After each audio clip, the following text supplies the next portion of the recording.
Good morning, everybody. Is my voice audible?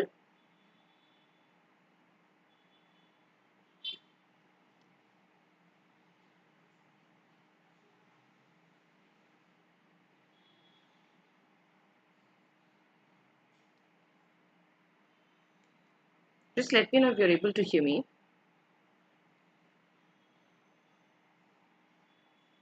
Yeah, thank you. We'll start now then. So, like in the previous lecture, we looked at a few previous year questions and also literary forms. We looked at literary forms with reference to those previous year questions. Similarly, today I have another set of questions that have been asked earlier. The first question is here up on your slide. Sprung rhythm is an example of dash.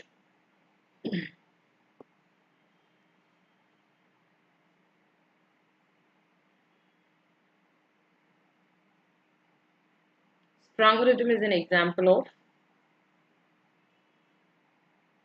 Is it verse, syllable,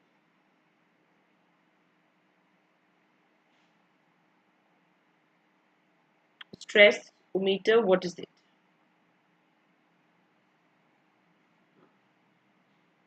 So when we talk about sprung rhythm was actually introduced by G.M. Hopkins.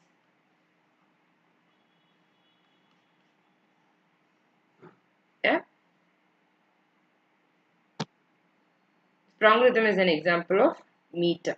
It's an example of a metrical form. Now, what is sprung rhythm? Sprung rhythm, like I told you, was designed to imitate everyday speech by Hopkins. Yeah, it was introduced by Hopkins to imitate everyday speech. Now, what do we mean by everyday speech? When we speak on a daily basis, we don't see that we use a stressed and an unstressed syllable and then a stressed and an unstressed syllable or an unstressed and a stressed syllable. We don't talk like that in everyday speech. Alright, we're not very conscious about the meter in which we talk. So likewise, if we use or imitate this everyday speech when we write poetry, then that is what is called as sprung rhythm, wherein you don't have a fixed metrical format. For example, the first syllable is often stressed, followed by a number of unstressed syllables. For example, excuse me, this line is from Windhover. So he's referring to the Windhover, alright, and he says, I caught this morning's minion. Now only I is stressed here. And then it is followed by various unstressed syllables. So if that is the case, then that is called as sprung rhythm by G.M. Hopkins, and that is a variation in meter. Next, unrhymed metrical composition consisting of 5 iambic measures in each line. I think in the previous lecture also I spoke to you about this. Yeah. Any guesses on what the answer is?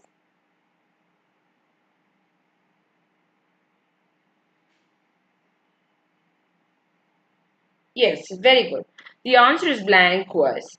Now we will look at each of these symmetrical forms. The first is rhyme royal. Now when we say rhyme royal was introduced by Chaucer, we say. It was Chaucer who used it in most of his works. It's also, that's why it's also called as Chaucerian stanza, because it was used by Chaucer. Now, what does the rhyme royal consist of? It consists of 7-line stanzas in iambic pentameter. Each line is in iambic pentameter and each stanza consists of 7 lines. Now, what is the rhyme pattern? The first line rhymes with the third line. The second and the fourth line, they rhyme with the fifth. Sorry, yeah, the second and the third. Sorry, just a minute.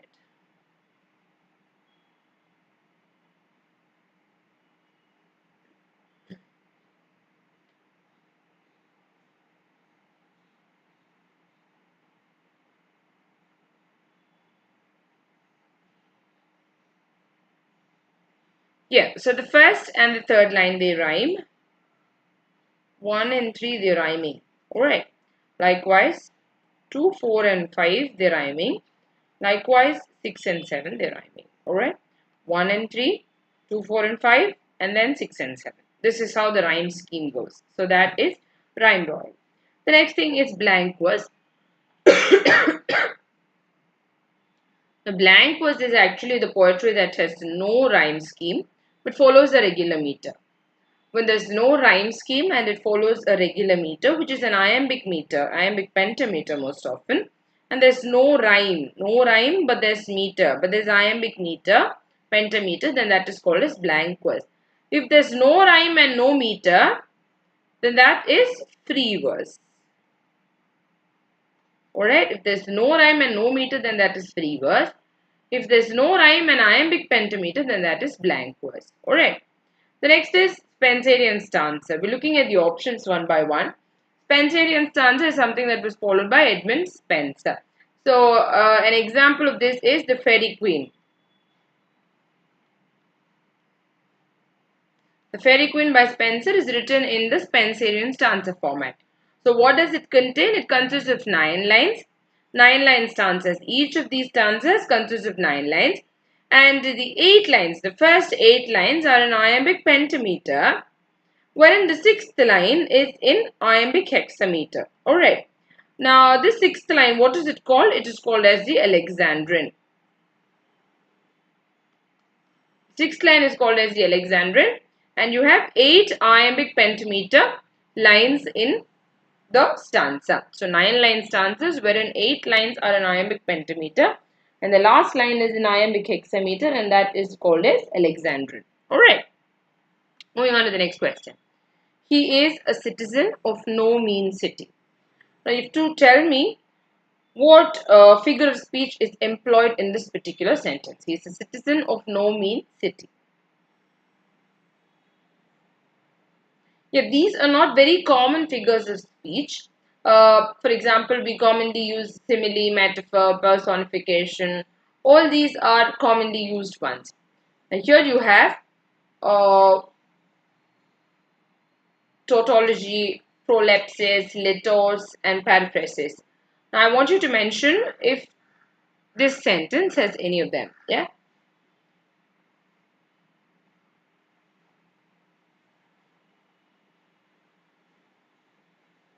What is it? Yes, the answer is litos. Now, I will teach you one by one what each of this is. Now, the first thing is periphrasis. Now, periphrasis means it is nothing but circumlocution, which is a roundabout way of saying things. Alright? A roundabout way of saying things. Right? Roundabout way. For example, you can just say, I went there, or I will go there, or something like that. Alright. But here you see, I did go. I did go. I definitely went there.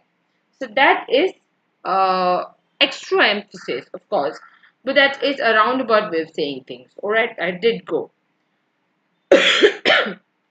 Now, most often you use, you see circumlocution in the neoclassical writers.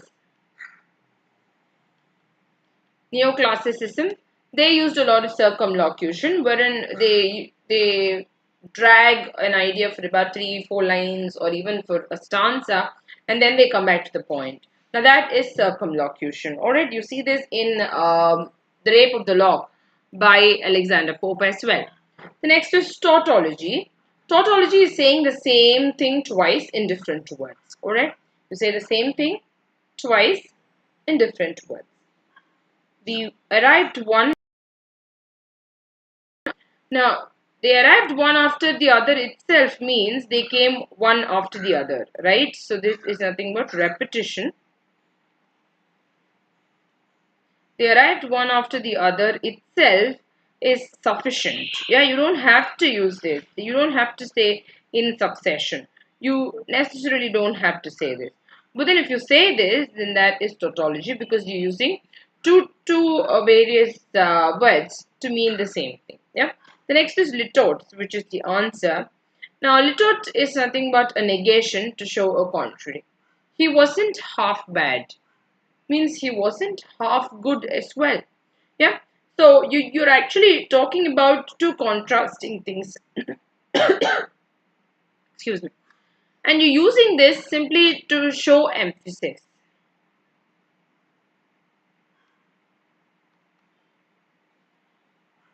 And it is also called as moderator, other names of litotes. One is moderator, anti-nantiosis. So these are other terms that you can use for litotes. Now going back to the sentence that is given to us. He is a citizen of no mean city. Means it is not a mean city. Alright? Means he could have just said he's a citizen of a good city. No mean city means it is not a mean city. Means it is a good city. He could have just said that. But in order to show emphasis, he's used two negatives. Alright? Here the next is diction. So what is diction? Diction is nothing but the words that you use, the syntax or the word order. This is a very, very easy question. Now, diction is nothing but the choice of words and phrases in speech and writing. So you have, if you use it in poetry, you say it's poetic diction. Yeah? For example, if we have to give an example for diction, the neoclassicists use high-sounding words. So that was their poetic diction. But the romantics use the language of the common man. So that was their poetic diction. Alright. So basically, a diction means the words that you use for speech or writing. Next is poetic license. A poetic license means who had it basically. Poets alone had poetic license, dramatists only, all literary figures or epic writers only had poetic license. This is again a very simple question because all writers actually have poetic license, because whether you're writing drama or you're writing novel or you're writing poetry, prose, whatever it is, you have poetic license. You are free to use words according to your convenience. And what is poetic license? Poetic license is nothing but the freedom that is given to writers to change conventional patterns of writing, wherein you actually alter and play with words and you change the conventional rules of writing for your convenience. I will give you an example now. Sorry, just a minute.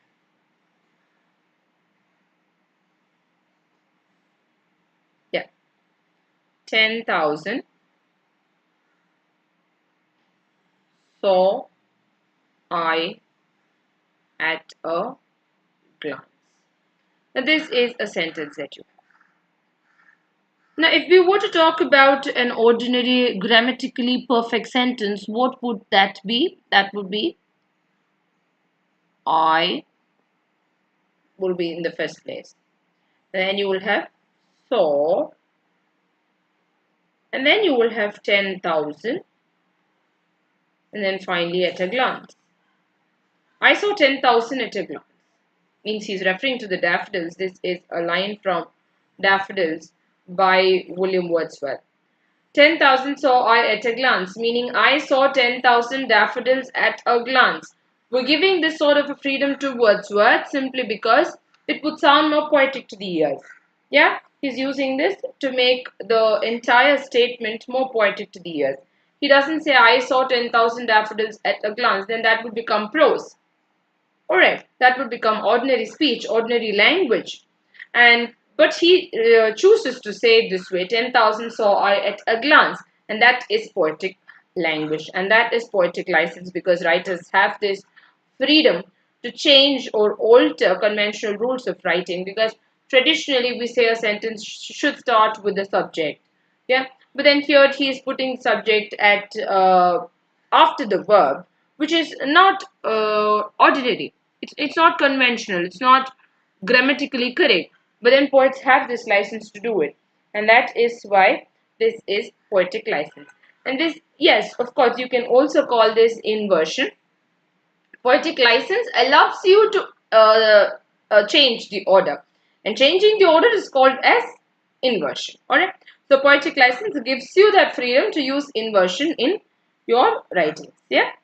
Yes. Now the next thing is a figure of speech in which two terms opposite in meaning are placed side by side in one phrase. Two terms opposite in meaning are placed side by side in just one phrase. What is it?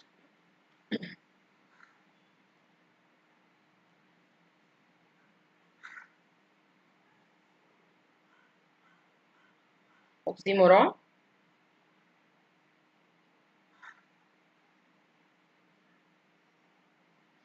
Yes, we will look at the difference between paradox and oxymoron. Of course, the answer is oxymoron. Now, what do we refer by paradox? Paradox is basically a contradiction in a sentence. If you have a contradiction in a sentence, then that is called as paradox. Alright? Now, if you look at this particular example, the more I sleep, the more tired I feel. Now, this is paradox because, of course, if you sleep, you will feel fresh. But then here, you sleep and you feel tired. That is contradiction in a sentence. So when that contradiction happens in a sentence, then that is called as paradox. The next is oxymoron. Oxymoron is when there is this contradiction in a phrase, or simply put, there are just two words that are opposites together. Then that is an oxymoron. For example, act naturally. How can somebody act and how can acting be natural? So those are opposites. Alone, together. So as a couple, when you live alone, I mean you live in isolation, but you're in the same house, you're under the same roof, then that is alone together. Being alone together. Alright, so that is oxymoron. When you have two contradictory words, meaning mainly opposites, together in one particular phrase. Now going back to the question, here it says you have two terms opposite in meaning, wherein you have just two words are placed side by side in one phrase. So you have two words in one phrase, then that is an oxymoron. If you have a statement that has contradictory opposite meanings or opposite ideas, then that is paradox.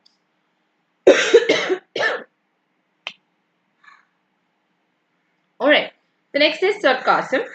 Sarcasm is when you use actually criticize. You criticize people. You say something, but then you actually mean the opposite of what you're saying.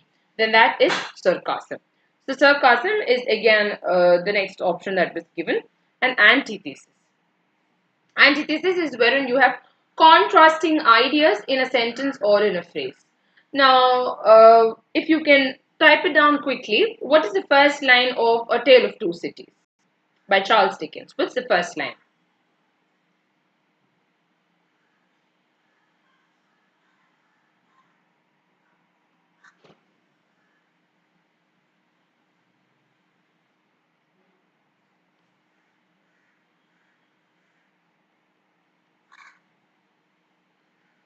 What's the first line?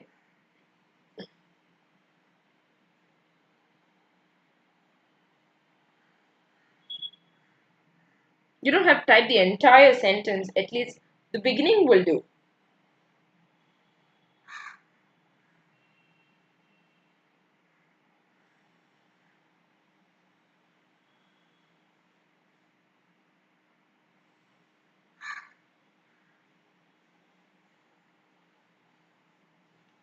Yeah?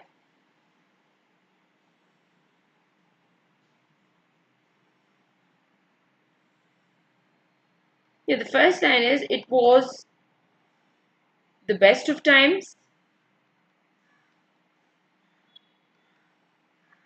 It was the worst of times.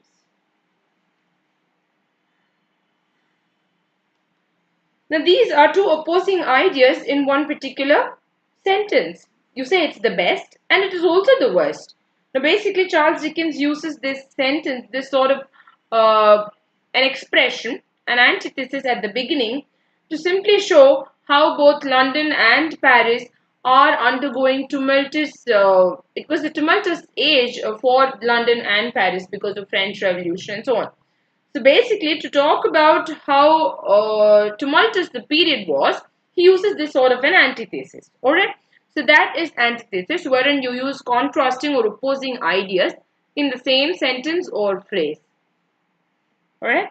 So that is antithesis. Yeah, with that, we've come to the end of today's session. I will again meet you for a short session sometime in the afternoon as well today. So we've looked at again a few previous year questions and only literary forms based on those questions. Yeah, if you have any doubts, you can ping me on WhatsApp as well, or you can also connect with me on through an email. Yeah, yeah. Thank you. I'll meet you again in the next lecture.